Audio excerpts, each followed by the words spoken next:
Hello दोस्तों, नमस्कार। किसी चैनल में मैं आप सभी लोगों का दिल से बहुत बहुत स्वागत करता हूं। दोस्तों, इस वीडियो में हम लोग बात करने वाले हैं बेसिकली 3 कंपनीज के बारे में। ठीक है। देखा गया दोस्तों, तो ये 3 ही कंपनियां क्यों सबसे ज़्यादा हम लोग को फोकस में देखने को यहाँ पे मिल रही है, क्योंकि यस्टरडे हम लोग को एक खबर देखने को मिली थी। यस, एनएससी से रिलेटेड आपको पता है एक सर्कुलर जारी हुआ था। इसके ऊपर मैंने डिटेल में वीडियो भी बना दिया। फ्यूचर एंड ऑप्शन में हम लोग को एक बहुत बड़ा बदलाव होते हुए देखने को यहाँ पे मिल रहा है कि लगभग 45 कंपनीज एफएनओ में हम लोग को ऐड होती हुई देखने को यहाँ पे मिल रही है। एंड ये बदलाव कब से होगा? 29 नवंबर से। ठीक है। इसकी पूरी लिस्ट मैंने आप लोगों के सामने यहाँ पे रखी थी। आप चाहो तो कल का वीडियो मेरा यहाँ पे देख सकते हो। और जितने भी ये कंपनियां हम लोग को देखने को यहाँ पे मिल रही थी 45 कंपनीज। ठीक है,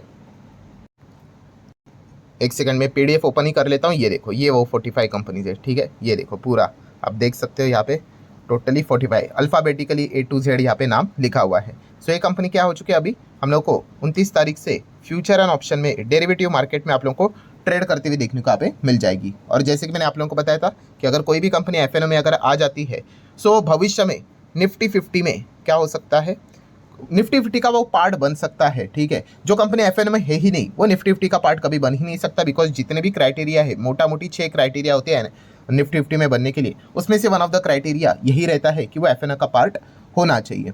ठीक है, जो जो एफएनओ का पार्ट बनती है तो एक उम्मीद की किरण आ जाती है कि निफ्टी 50 का पार्ट यहाँ पे बन सके। नो डाउट इसके अलावा भी दुनिया भर के बहुत सारे चीज़ें फॉलो करनी पड़ती है, तभी जाके वो इंडेक्स का पार्ट यहाँ पे बन सकते हैं। और कल मैंने आप लोगों को बताया था इसके मेरिट्स क्या होते हैं, डीमेरिट्स क्या होते हैं करके। ये जितनी भी लिस्ट हम लोग को देखने को यहाँ पे मिल रही थी, ठीक है, इन लिस्ट में अगर देखा गया दोस्तों तो 3 कंपनीज की जो पॉसिबिलिटी है इंडेक्स में आने की वो काफ़ी ज़्यादा स्ट्रांग हम लोग को देखने को यहाँ पे मिल रहा है। इवन दो ये तो अभी कल खबर आई इसीलिए, बट ये खबर आने से पहले भी यही चल रहा था कि अगर देखा गया तो डीमार्ट की बात कर ले, जोमैटो की बात कर ले, जियो फाइनेंस की बात कर ले, ये ऐसी कंपनियां थी पहले से लोग बोल रहे थे मतलब सारे क्राइटेरिया फुलफिल ही यहाँ पे कर रहे थे कि इवन दो निफ्टी 50 में जो कंपनीज है उनसे बेटर परफॉर्मेंस ये 3 कंपनीज यहाँ पे दिखा रही है, बट एफएनओ में तो यहाँ पे है नहीं।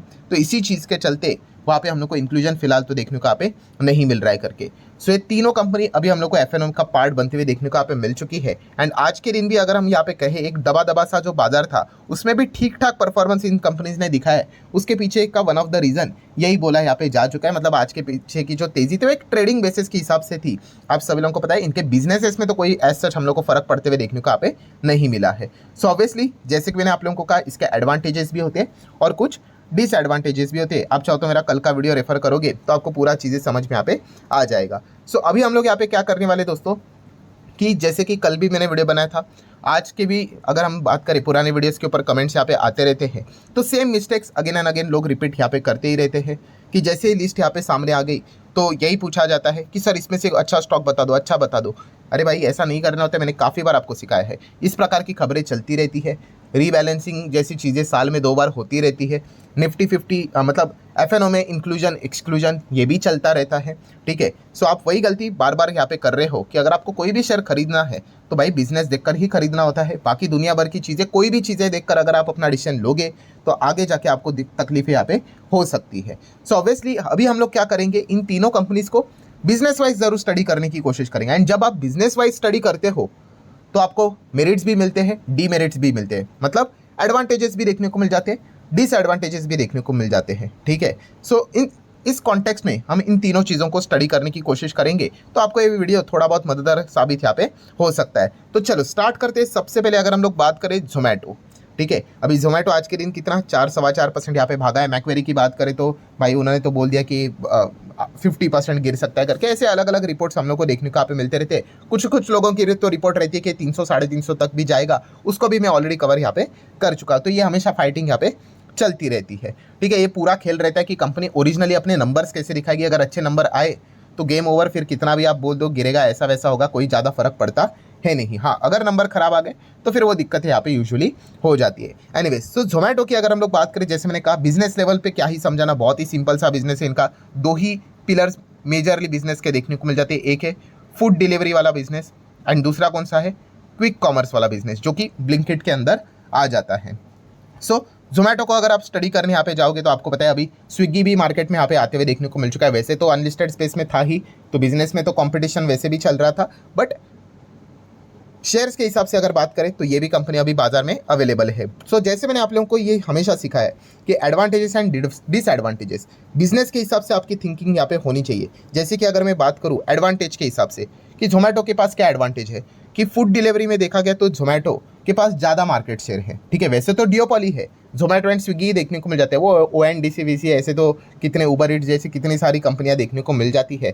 वो इतना कुछ खास नहीं, एकदम सा छोटा छोटा सा मार्केट शेयर है उनका। मेजर मार्केट शेयर इन दोनों का ही है, किसका, जोमेटो एंड स्विगी का। एंड उसमें भी जोमेटो का मार्केट शेयर अभी रिसेंटली जो 2024 का डेटा आया था उसमें थोड़ा सा ज़्यादा देखने को मिल रहा था, 19-20 चलता रहता है। तो एडवांटेज क्या है भाई कि इनको हराना मुश्किल यहाँ पे लग रहा है, ठीक है। और जो भी आगे भविष्य में जो भी जनरेशन होगी फूड डिलीवरी ऐप को अगर डाउनलोड करोगी तो उसके चांसेस यही रहेंगे कि आइदर वो जोमेटो को डाउनलोड करेंगे या फिर स्विगी को ही डाउनलोड करेंगे एंड उसी से ही खाना मंगवाएंगे। तो एक अच्छा एडवांटेज उनके पास देखने को यहाँ पे मिल रहा है।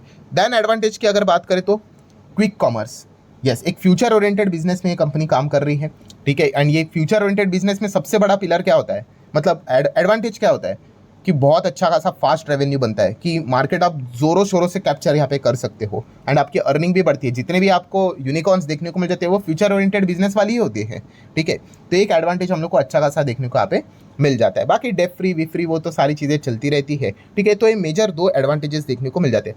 अभी डिसएडवांटेज क्या है, डिसएडवांटेज में अगर देखा गया तो सबसे बड़ा डिसएडवांटेज मतलब देखो मार्केट शेयर कैसे ऑलरेडी इनके पास हो चुका है, ठीक है। एकदम अभी एक्सपोनेंशियल ग्रोथ की अगर हम लोग बात करें तो वो क्वाइट पॉसिबल यहाँ पे है नहीं, थोड़ा थोड़ा ही यहाँ पे कर सकता है अगर फूड डिलीवरी के हिसाब से बात करें तो। हाँ, दूसरी अच्छी बात यह है कि क्विक कॉमर्स में वो एक्सपोनेंशियली आगे यहाँ पे बढ़ सकते हैं, जो ऑलरेडी हम एडवांटेज में कवर कर चुके हैं। बट दूसरा डिसएडवांटेज वहीं पे आ जाता है कि क्विक कॉमर्स में सरकार इनके पीछे पड़ी हुई है। सरकार पीछे पड़ी हुई है मतलब बहुत सारे कंप्लेंट्स जा चुके हैं सरकार के पास कि भाई ये क्विक कॉमर्स वालों का कुछ तो करो। अभी सिर्फ हम स्पेसिफिकली जोमेटो की बात नहीं कर रहे, उसमें तो सब आ गए, फिर इंस्टामार्ट भी आ गया, स्विगी का जेप्टो भी आ गया। तो ये एक डिसएडवांटेज भी जरूर है। डिसएडवांटेज मतलब अभी तक तो ट्रिगर नहीं हुआ है बट बार बार चल रहा है कि भाई इतने सारे 2 लाख से ज़्यादा किराना स्टोर्स बंद हो गए। आप गूगल करके देख लेना, उसके पीछे का रीज़न ही यही बताया जा रहा है एंड आगे भी हो सकते हैं। तो इसीलिए इनके ऊपर बहुत बड़े रेस्ट्रिक्शन भी कभी भी आ सकते हैं। तो ये एक पॉइंट देखने को यहाँ पे मिल रहा है। और कंपटीशन तो हर जगह पे रहता ही है। मतलब क्या, ये जो सारी चीज़ें मैं आपको प्रवचन बता रहा हूँ भाई, इस प्रकार से एनालिसिस करना होता है किसी भी कंपनी का बिजनेस वाइज एंड डिसीजन लेना होता है कि भाई जाना है कि नहीं जाना है। एंड जाना है तो किस हिसाब से जाते हैं भाई, लोग एडवांटेजेस देखकर ही डिसीजन लेते हैं कि हाँ ये कंपनी में एडवांटेज है, इसके चलते ये कंपनी कमाई करेगी, प्रॉफिट कराएगी, अर्निंग्स बढ़ेगा तो शेयर बढ़ेगा एंड मैं अच्छा खासा रिटर्न कमा पाऊंगा। अगर कल ये एडवांटेजेस अगर डिसएडवांटेज में तब्दील हो गए, अगर उसका कोई रेलिवेंस नहीं रहा, दैट्स इट, वो कंपनी खत्म हो गई। खत्म हो गई मतलब अभी वो पैसा कमा कर नहीं देगी। इस हिसाब से स्टडी करना होता है भाई। वो FNO में ऐड हो रहा है या फिर निकाला जा रहा है, निफ्टी 50 में ऐड होगा या फिर निकाला जाएगा, उस हिसाब से लॉन्ग टर्म इन्वेस्टमेंट नहीं किया जाता, ठीक है। हमेशा गाड़ी घूम के किधर आएगी, बिजनेस के ऊपर ही आएगी। सो जिसको ये पार्ट समझ में आया भाई, वो मार्केट में हमेशा टिका रहेगा। और जिसको ये चीज़ें बोरिंग लगेगी, आप कितना भी कुछ कर लो, वो हमेशा टॉप पे खरीदेगा और बॉटम पे बेचता रहेगा और ये चीज़ें हमेशा चलती रहेगी। सो ये हो गई दोस्तों जोमेटो की कहानी, ठीक है। अभी हम लोग बाकी कंपनीज को भी कवर कर लेते हैं। बाकी तो मार्केट कैप तो आपको पता ही है, 2-2, 2.5 लाख करोड़ के आसपास के मार्केट कैप इसके देखने को मिल जाते हैं। डीमार्ट की अगर हम लोग बात करें तो डीमार्ट भी बड़ी कंपनी है, आप सभी लोगों को पता ही है। इसका भी मार्केट कैप 2.5 लाख करोड़ का यहाँ पे बन चुका है। तो एक एवरेज चीज़ें ही एक्सपेक्ट की जाती है। सेम ऐसे आप लोगों ने पॉइंट्स बनाने हैं बिजनेस वाइज। एडवांटेजेस क्या है, डिसएडवांटेजेस क्या है बिजनेस लेवल के। तो एडवांटेजेस की अगर हम लोग यहाँ पे बात करें तो ऑफलाइन रिटेल चेन में अगर हम बात करें तो ये ज़बरदस्त एग्रेसिवली आज भी काम करता है, ठीक है। प्लस उसी के साथ साथ इनके पास खुद के प्रॉपर्टीज़ होती है, तो रेंट का कोई ज़्यादा झंझट यहाँ पे होता है नहीं। तो इस चीज़ के चलते ज़्यादा एक्सपेंसेस नहीं होते कंपनी के पास, तो एक अच्छा फ़ायदा होता है। फ्यूचर ग्रुप ने जो मिस्टेक की थी ये यही की थी, इस चीज़ के चलते वो कोलैप्स हो गया, जो डीमार्ट ने यहाँ पे बिल्कुल भी यहाँ पे नहीं किया। उन्होंने बहुत स्लो शुरुआत यहाँ पे कर ली बट बाद में उन्होंने क्या कर लिया, जो भी उनके प्रॉपर्टीज़ होते हैं मैक्सिमम हम लोग को वो ओन करते हुए देखने को मिल जाते हैं। तो ओनरशिप उन्हीं के पास देखने को मिल रही है। तो असेट की वैल्यू भी बैलेंस शीट में काफ़ी अच्छी देखने को यहाँ पे मिल जाती है। तो कंपनी का वैल्यूएशन काफ़ी हेल्दी देखने को मिल जाता है। और कौन सा एडवांटेज यहाँ पे हम लोग को यूजुअली देखने को यहाँ पे मिल जाता है, यस, कि सिटी साइड छोड़कर अगर हम बाकी की अगर बात करें तो वहाँ पे डीमार्ट का काफ़ी अच्छा प्रेजेंस देखने को मिल जाता है। आज भी बहुत सारे लोग क्या करते हैं, जो यूजुअली ऐप के थ्रू इतना ज़्यादा बाइंग नहीं करते, वो डीमार्ट में ही जाते हैं। और यूजुअली आपको पता है डीमार्ट में आपने कदम रखला, जो चीज़ आप खरीदने के लिए जाओगे उससे तो ज़्यादा आप कुछ ना कुछ लेकर चले ही जाओगे, तो एक्स्ट्रा बाइंग भी यहाँ पे हो ही जाती है। तो ये चीज़ें बेसिकली हम लोग को चलते हुए देखने को मिल जाती है। एंड राधा किशन दमानी जी की कंपनी है और बहुत सारे मैनेजमेंट लेवल के एडवांटेजेस चलते रहते हैं। डिसएडवांटेज की बात करें तो यस, कौन सा सबसे बड़ा डिसएडवांटेज क्या है, स्टार क्या है, हैवी कंपटीशन, जितने स्टार लगाना चाहते हो लगा सकते हो। किसके ओर से? यस, वही क्विक कॉमर्स, ब्लिंकिट, जेप्टो की बात कर ले। डीमार्ट के नंबर में भी हम लोगों ने वो चीज़ें देख ली थी कि इनको तकलीफ कहाँ पे हो रही है सबसे ज़्यादा, सिटी साइड पे। सिटी साइड पे देख लिया हम लोगों ने कि कैसे क्विक कॉमर्स वाले ग्रो कर रहे हैं। एंड डीमार्ट ऑफलाइन पे ही ज़्यादा फोकस करता है, ऑनलाइन है उनका बट इतना नहीं है। तो इसी चीज़ के चलते उनके अर्निंग्स में हम लोग को दिक्कत आते हुए देखने को मिल रही है। अगर डीमार्ट यहाँ पे सोल्यूशन अगर निकाल ले अच्छा वाला, कि वो भी ऑनलाइन जाके यहाँ पे ऑप्शंस प्रोवाइड कर ले, अच्छे डिस्काउंट यहाँ पे दे दे, देन माइट भी वो उनके लिए गेम चेंजिंग चीज़ साबित यहाँ पे हो सकती है। तो यही सबसे बड़ा डिसएडवांटेज हम लोग को डीमार्ट के लिए देखने को मिल रहा है कि हैवी कंपटीशन रिटेल स्पेस में बढ़ते हुए देखने को मिला। ऊपर से जियो मार्ट भी है, आप सभी लोगों को यहाँ पे पता ही है। सो इस प्रकार से आप लोगों ने कंपनीज को स्टडी यहाँ पे करना होता है। एंड देन अगर हम लोग यहाँ पे बात करें, ऑब्वियसली ये भी 2.5 लाख करोड़ के मार्केट कैप वाली कंपनी है, JFS। सो जियो फाइनेंस की बात करें तो आज आप देख सकते हैं तो लगभग 6.25% भागते हुए देखने को मिल गया। प्रोबेबली इसके पीछे का रीजन यही था, एक ट्रेडिंग एक्टिविटी रहती है भाई। हाँ, FNO में आप आ गए करके एक वेलकमिंग चीज़ रहती है। क्या इनके बैलेंस शीट PNL में ऐसा कौन सा फर्क पड़ा? कुछ भी फर्क नहीं पड़ा। तो आपको हमेशा ये याद आना चाहिए दोस्तों, ये मैं चीज़ें बता चुका हूँ कि न्यूज़ डेली आते रहते हैं। आपको सेग्रीगेट करना आना चाहिए कि ये न्यूज़ ट्रेडिंग वाली है कि इन्वेस्टमेंट वाली है। ठीक है, अभी की खबर ये कौन सी? ये सारे ट्रेडिंग वाली खबर थी। FNO में एंट्री मिल गई भाई, कौन सा आपका रेवेन्यू बढ़ेगा, कौन सा आपका प्रॉफिट बढ़ेगा? नहीं। बट अगर कंपनी बोलती है कि भाई अभी हम लोग ये बिजनेस में एंट्री कर रहे हैं, ठीक है, तो ऑब्वियसली ये रेवेन्यू को बढ़ाने वाली बात होगी भविष्य में, तो वो इन्वेस्टमेंट वाली खबर होती है। ठीक है, तो ये चीज़ें हमें समझ में आनी चाहिए। तो सिमिलर वे आखिरी JFS की भी बात करें, इसका एडवांटेजेस क्या है? सबसे बड़ा एडवांटेज है भाई, नाम में जियो लिखा हुआ है, तो आप सभी लोगों को पता ही है कि काफ़ी अच्छी तरीके से उस गुडविल का फ़ायदा इनको होगा ही। मुकेश अंबानी आप सभी लोगों को पता ही है, ठीक है, रिलायंस ग्रुप से जुड़े हुए, प्लस उसी के साथ साथ इनके पास अच्छे खासे बिजनेसेस है जो कि इनके फाइनेंस वाले बिजनेस को ग्रो करवाएंगे। जैसे कि वही मार्ट की बात कर ले, रिटेल की बात कर ले, ठीक है, डिजिटल की बात कर ले, इनके पास बहुत सारा कस्टमर का डेटा है, तो उनको पता है कि कौन कौन से कस्टमर को क्या क्या टारगेट करना है, लोन प्रोवाइड करना है, तो उसमें जाते हुए देखने को मिले। और कौन सा एडवांटेज है, जिस मार्केट में उन्होंने एंट्री की है वहाँ पे किसी की मोनोपॉली नहीं हो सकती। फाइनेंस में कभी मोनोपॉली नहीं होती, क्योंकि फाइनेंस तो भाई इतना बड़ा मार्केट स्पेस है।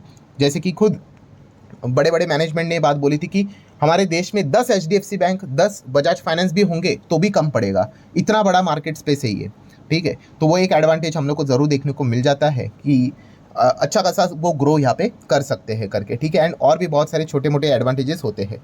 डिसएडवांटेजेस की अगर हम लोग यहाँ पे बात करें तो कौन सी दिक्कत हम लोग को यहाँ पे फिलहाल तो जियो फाइनेंस में हम लोग को देखने को यहाँ पे मिल जाती है।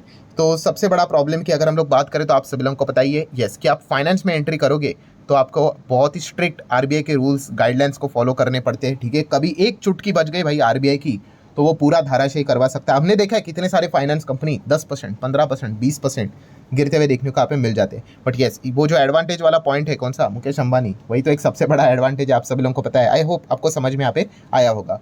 सो इस प्रकार की सारी चीज़ें आप लोगों ने क्या करनी होती है, स्टडी यहाँ पे करनी होती है। देन नेक्स्ट छोटा सा डिसएडवांटेज की अगर हम लोग बात करें तो हाँ, डेफिनेटली बहुत सारे फाइनेंस कंपनी आपको मिलेगी, कंपटीशन ज़बरदस्त यहाँ पे रहता है।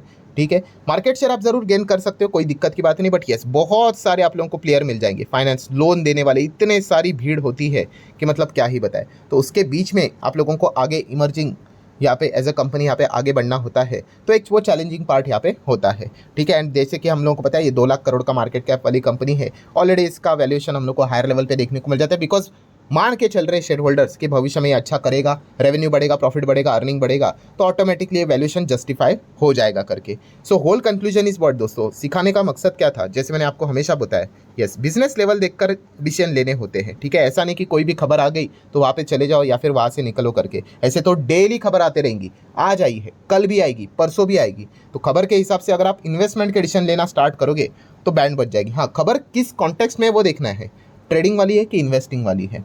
ठीक है, एंड इन्वेस्टिंग वाली में भी दम होना चाहिए, छोटा मोटा इन्वेस्टिंग वाला नहीं होना चाहिए। सो आशा करता हूं दोस्तों वीडियो हेल्पफुल लगा होगा, बहुत कुछ चीज़ें सीखने को मिली होगी। तो आप चाहो तो इसको लाइक एंड शेयर कर सकते हो। मिलते हैं अगले वीडियो में, तब तक के लिए बाय बाय।